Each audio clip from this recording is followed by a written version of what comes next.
Pop the hood on a 2026 truck and you will not find an engine. Instead, you are greeted by a wall of plastic that is smooth, sealed, and deliberately hostile to anyone holding a wrench. We rarely stop to ask why modern engine bays look like this, but the design was not an accident or a win for aerodynamics. It was a calculated decision made in corporate boardrooms to ensure that everything under that cover stays off limits to the person who actually paid for the vehicle.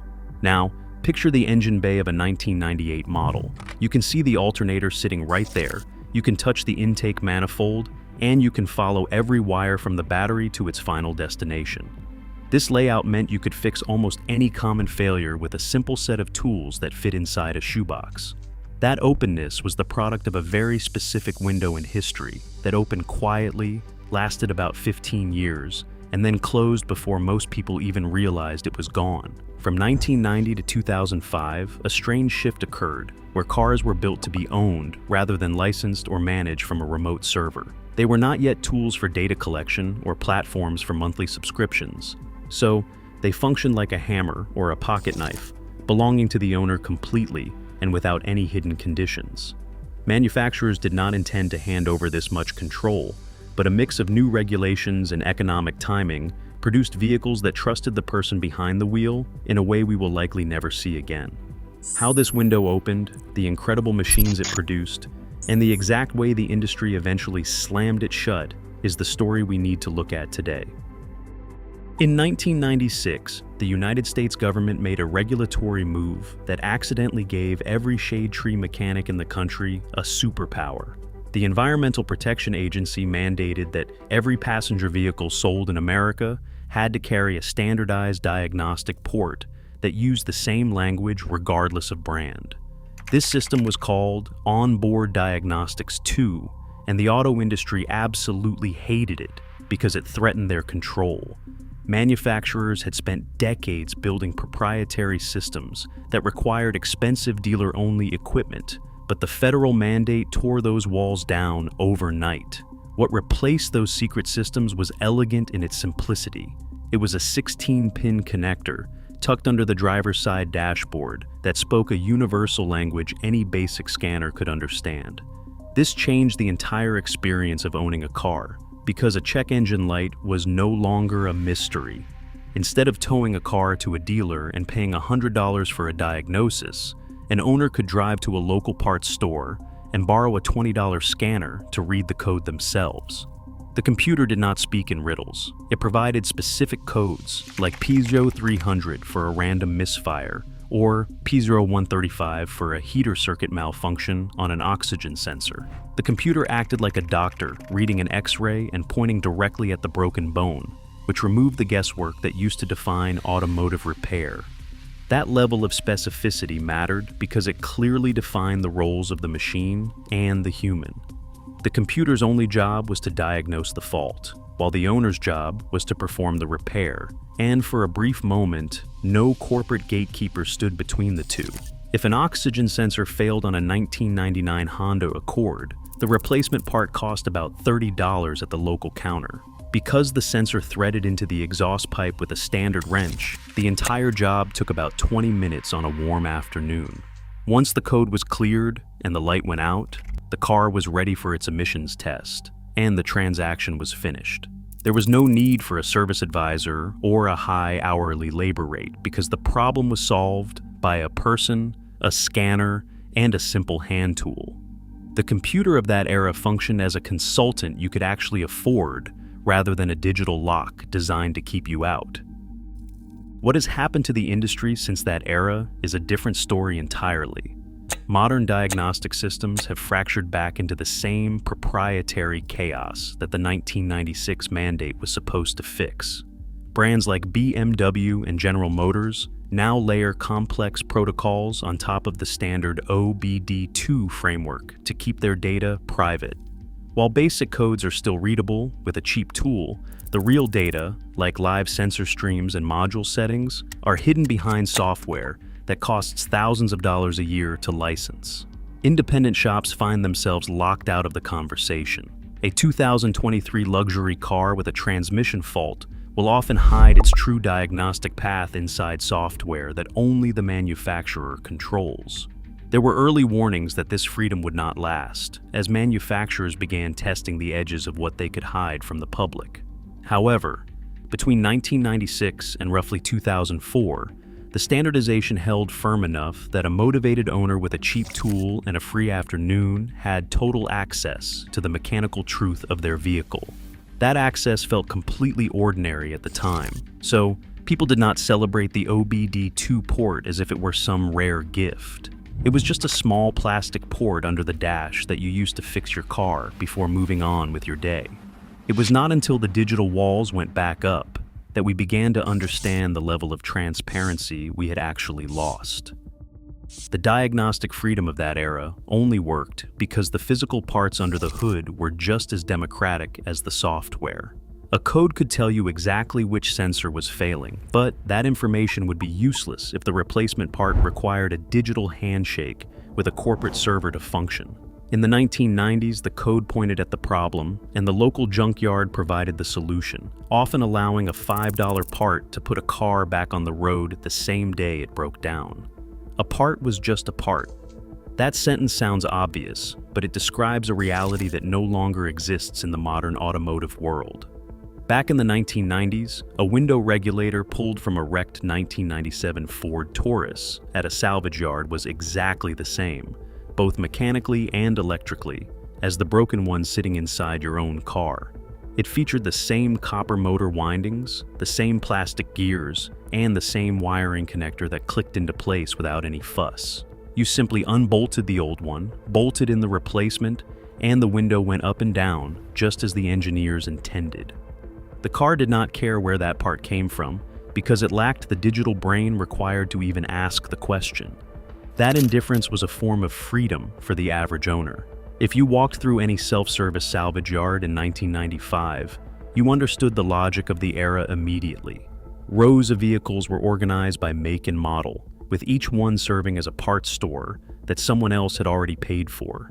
A starter motor from a wrecked Civic could save a running Civic, and an alternator from a flood-damaged Camry could charge the battery in a car that had nothing else wrong with it. Components like window regulators, door handles, and fuel pumps existed as discrete physical objects that you could touch and hold. You could pull apart, test it, buy it for a fraction of the dealer price, and install it yourself using nothing more than basic hand tools. The salvage yard ran on the simple logic that a working part is a working part, regardless of which VIN was stamped on the chassis. Fixing a bad window regulator on a mid-1990s vehicle was genuinely a one-afternoon problem that did not require a specialized degree. The door panel came off with a standard Phillips screwdriver, the regulator unbolted from 4 or 5 fasteners, and the wiring connector unplugged easily by hand. The junkyard part dropped straight in without any software updates or digital handshakes. Junkyard cost, including the $2 of gas to drive to the yard, rarely exceeded $20, and the entire job usually took less than 2 hours of your time. Now we have to consider what that same repair looks like in the modern era.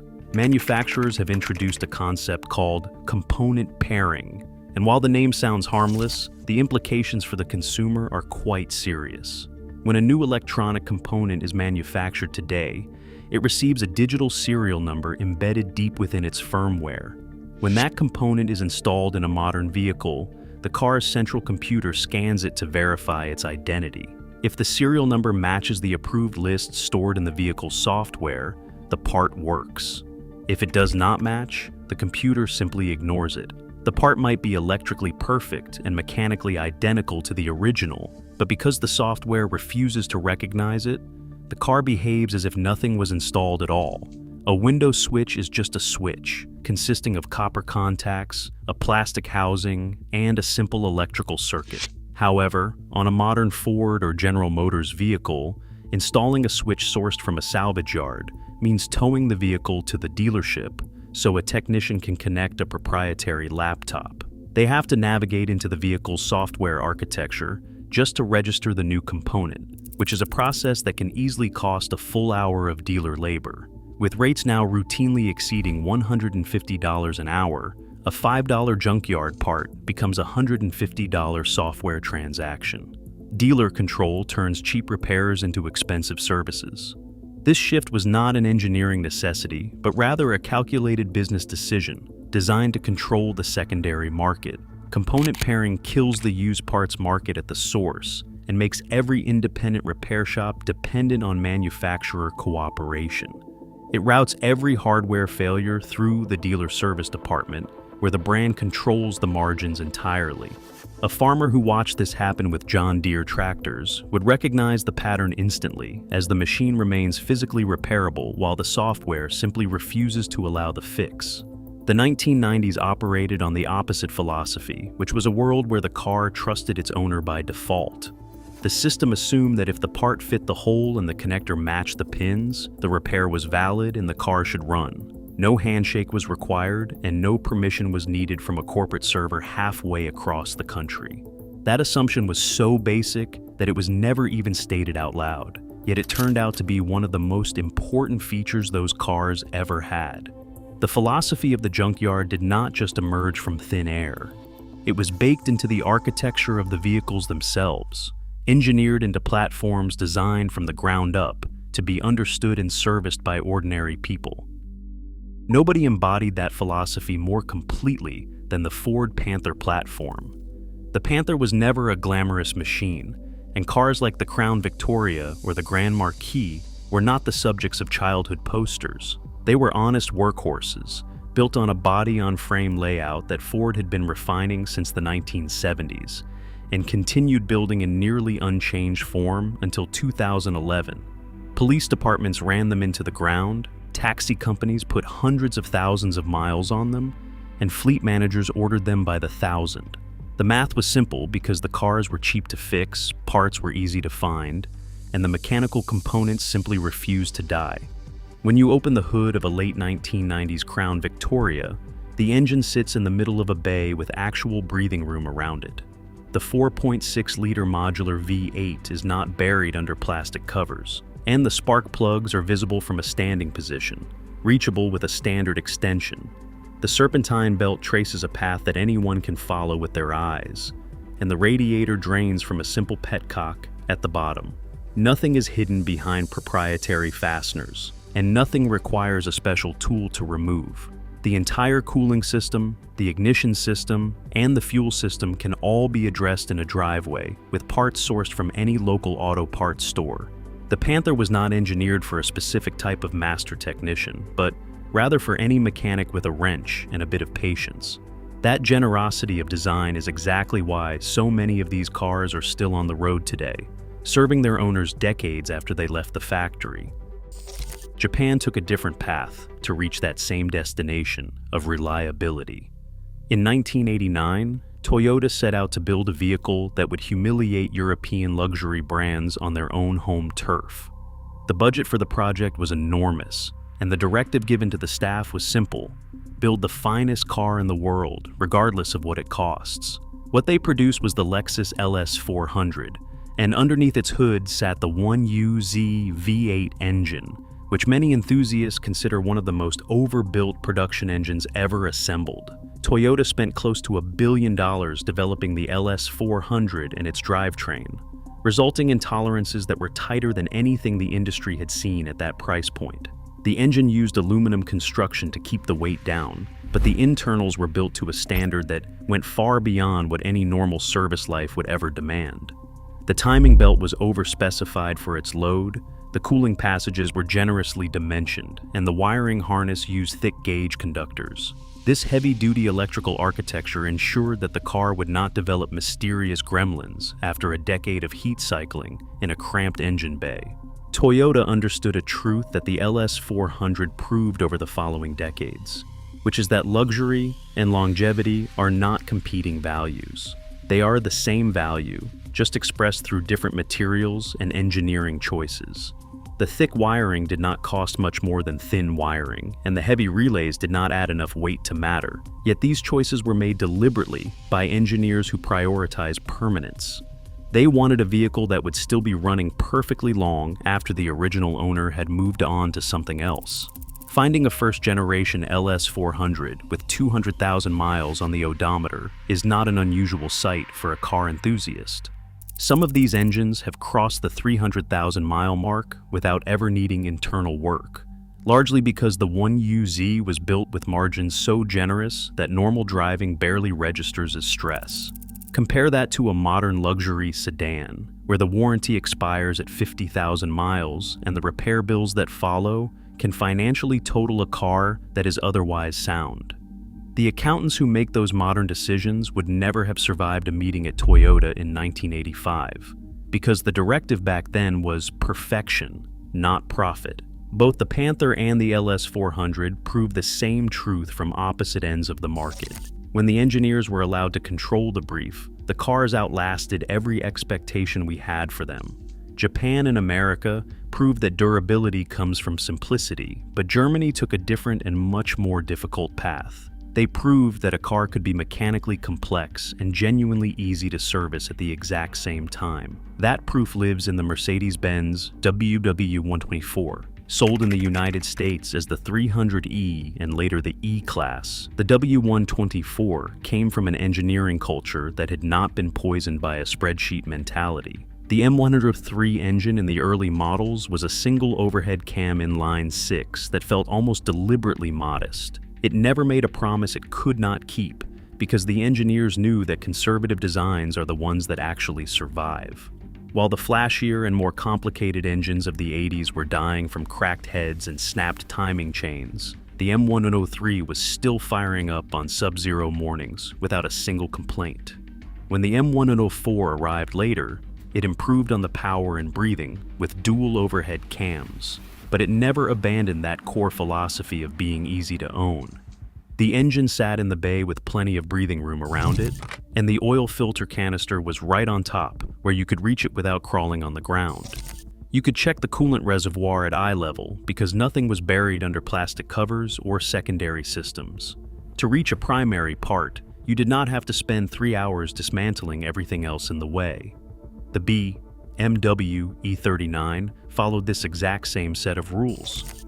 Built from 1995 through 2003, the E39 generation of the 5 Series is widely seen as the last BMW that actually rewarded owners who wanted to understand it. The M52 and M54 inline 6 engines were laid out with a logic that felt almost like a classroom lesson. The oil filter housing sat right on the front of the engine, facing outward, and you could have the intake manifold off with basic hand tools in less than an hour. Even the cooling system followed a specific sequence for bleeding air that was easy to learn and repeat, meaning a person could finish the job on a Saturday morning and feel completely confident by noon.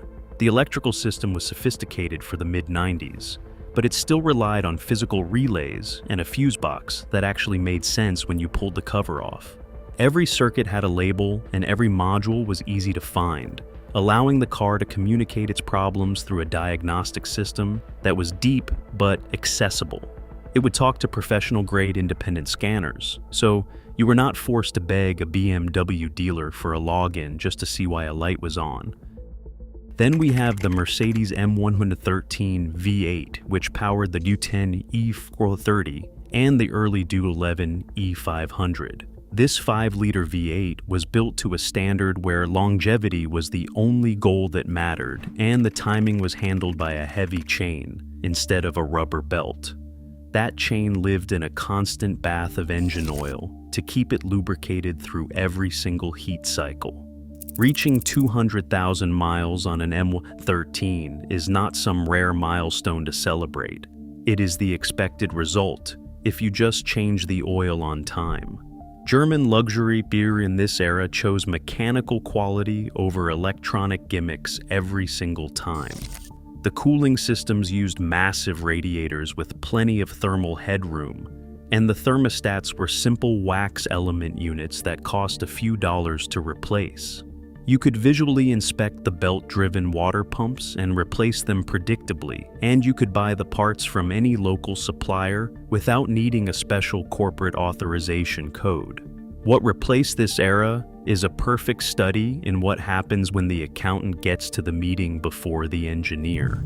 Modern German cars have deleted the transmission fluid dipstick entirely, leaving no tube and no physical way for an owner to check the level of the fluid. This fluid is the only thing keeping a $5,000 transmission alive. But now, a sensor handles the reporting to a digital dashboard. The manufacturer tells the driver the sensor is accurate enough, but when that sensor fails, the transmission is usually already dry and dying. The repair bill that follows makes anything the WAF or the E39 ever needed look like pocket change. The men who designed those older cars built them so they could be understood by their owners. The people who followed built them to be trusted blindly. And that shift in philosophy is the difference between a car that outlives you and one that ends up in a scrapyard. The serviceability of Germany and the over-engineering of Japan eventually met at the same conclusion during the 1990s. The most honest engine you can buy is the one built with more metal than the job actually requires. Two specific engines prove this more than any others, which were the Jeep 4-liter inline 6 and the Toyota 2JZ. They came from different countries and served different purposes at different prices, but they shared a fundamental belief that an engine should last longer than the person who bought it. The Jeep 4-liter was never meant to be sophisticated, and that was exactly why it worked so well. AMC designed the original bones in the 1960s, and Chrysler spent the 90s refining it without ever messing with the core logic of a cast iron block and head.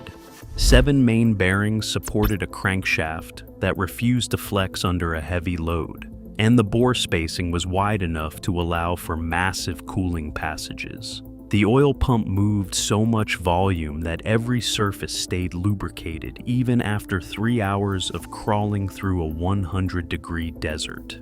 Having 7 main bearings might sound like a boring technical spec, but the real-world meaning is that you have more surface area supporting the crank. More support means less vibration and less stress on every moving part, turning an adequate engine into an overbuilt one that will not break on a schedule. When you open the hood of a Cherokee or a Wrangler, the 4-liter sat there with a simplicity that felt old-fashioned even when it was brand new. The water pump was bolted right to the front of the block, where you could reach it with a standard socket, set in 20 minutes. The thermostat housing was right behind it with 2 simple bolts. And since the $15 part came with a gasket, the whole job took 15 minutes. Even the alternator sat on a bracket you could adjust by hand, meaning you could swap the whole unit in less than half an hour. Every single part lived in open space where you could see it and reach it, and the prices were actually set for the real world. People used to change water pumps in their driveways on a Saturday morning and have the Jeep back on the road before lunch was even ready. Compare that to a repair on a modern Ford Super Duty truck, where the engine is packed so tight against the firewall that you can't even see the back of it. For many basic repairs, a mechanic has to lift the entire cab off the frame just to reach the components. This cab-off repair requires a commercial lift and a full day of expensive labor, leading to a $4,000 bill before you even pay for the parts. The Jeep 4.0 could handle that same repair for the price of a trip to the parts store and a single afternoon of work. The Toyota 2JZ took the same overbuilt philosophy and applied it to a precision instrument. Because it was an inline 6, the rotating assembly stayed perfectly balanced without needing extra shafts, and the heavy iron block soaked up heat without warping. Toyota built the 2JZ with internal clearances and wall thicknesses that were overkill for a standard engine. That is why the turbo versions could handle power levels that would blow a race engine apart. The real legacy of the 2JZ is not about high horsepower numbers, but rather the same thing the Jeep 4.0 proved to the world: An engine built with honest margins will still be running long after an engine built by an accountant has turned into a pile of scrap. Both of these engines were more than well-made machines because they lived in engine bays designed for human hands. There was actual physical space between the engine and the frame, and the parts were arranged in a way that made mechanical sense. That layout was a deliberate design choice, and eventually someone in a boardroom decided to end it. If you remember this era of craftsmanship, let me know your favorite design detail in the comments below. Don't forget to subscribe if you appreciate the engineering of the past.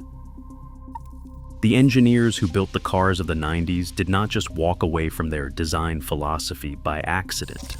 They were pushed aside by a new presence at the boardroom table. By the middle of the 2000s, the controller area network bus, called CAN bus, had established itself as the standard architecture for the entire industry. This communication system was not inherently a bad thing. It actually served a very useful purpose by allowing different modules to share data over a single pair of wires. That replaced the old heavy method of running dedicated circuits to every single corner of the vehicle. The real trouble started when manufacturers realized what they could do once every part of the car was talking to a central computer that they alone controlled. What followed was a deliberate fragmentation of the diagnostic process. Between 1996 and 2004, the OBD2 standard offered a level of transparency that we have not seen since. Manufacturers began layering proprietary protocols on top of that open standard as soon as the mid-2000s arrived. You could still find the port under the dash and read the basic codes, but the deeper system data retreated behind a digital wall. Accessing the specific information needed to fix a complex issue now required software licenses that cost thousands of dollars per year, and the brands made sure those licenses were mostly available to their own authorized dealers. Independent repair shops suddenly found themselves locked out of information they had relied on for decades to keep their customers on the road. A fault that a dealer technician could identify in 20 minutes became a 2-hour guessing game for an independent mechanic who could not justify the massive software subscription costs. While some larger shops paid the entry fee, many smaller ones simply could not afford to stay in the game. This squeeze on competition was not a side effect, but rather exactly what the manufacturers intended from the start. This era also saw the rise of component pairing on a massive scale. What began as a small experiment in a few high-end model lines became the industry standard by the early 2010s. Modules were paired to specific vehicle identification numbers. Keys were locked to immobilizers, and even fuel injectors had to be coded to the engine control unit. This trend eventually reached the most basic maintenance tasks, leading to the current reality where even batteries must be registered to a management system. The battery situation is a perfect example of this shift, because it took away the very last repair that almost every driver felt they could handle in their own driveway. On many modern BMW and Ford vehicles, the charging system is programmed to treat a new battery as if it were the old degraded unit it replaced. If you do not use a proprietary software tool to register the new part, the alternator will overcharge the cell and destroy it within a few weeks. What used to be a simple $50 swap has turned into a $200 transaction because the manufacturer decided you needed their permission to change a wear item. The subscription model eventually took this logic to its most cynical conclusion. BMW made headlines by announcing a plan to charge $18 a month just to activate heated seats that were already physically installed in the car. The heating elements were there, the wiring was connected, and the switch sat right on the console, yet the function remained locked behind a software paywall. Toyota followed a similar path by introducing a subscription for the remote start function on key fobs that owners already held in their hands. The hardware existed and the owner had paid for it, but the manufacturer placed a digital toll between the person and the machine. These were not experimental ideas from small, struggling brands. These announcements came from two of the largest automotive companies on the planet as a way to test how far they could push this new model of tenancy. The direction of the industry is clear to anyone paying attention. A vehicle built in 2024 is not sold to a buyer in the same way a car from 1999 was. Instead, the machine is essentially licensed to you. The manufacturer owns the software, they control the repair data, and they hold the exclusive right to authorize replacement parts. The buyer is left to fund the purchase, absorb the heavy depreciation, and pay for the insurance and fuel. Even though you hold the title, the manufacturer retains the intellectual property that actually makes the car move. That is the definition of a tenant, not an owner. The years between 1990 and 2005 represented the last time a car was genuinely yours to keep. The machines from that era rewarded your knowledge, trusted their owners to do the work, and were built with a level of quality meant to outlast any reasonable expectation. Keeping one of these cars on the road today is more than just a hobby. It is a quiet act of resistance against the disposable world that replaced them. If you have a favorite car from this golden era, let me know which one it is in the comments below. Do not forget to subscribe if you appreciate the craftsmanship of the past.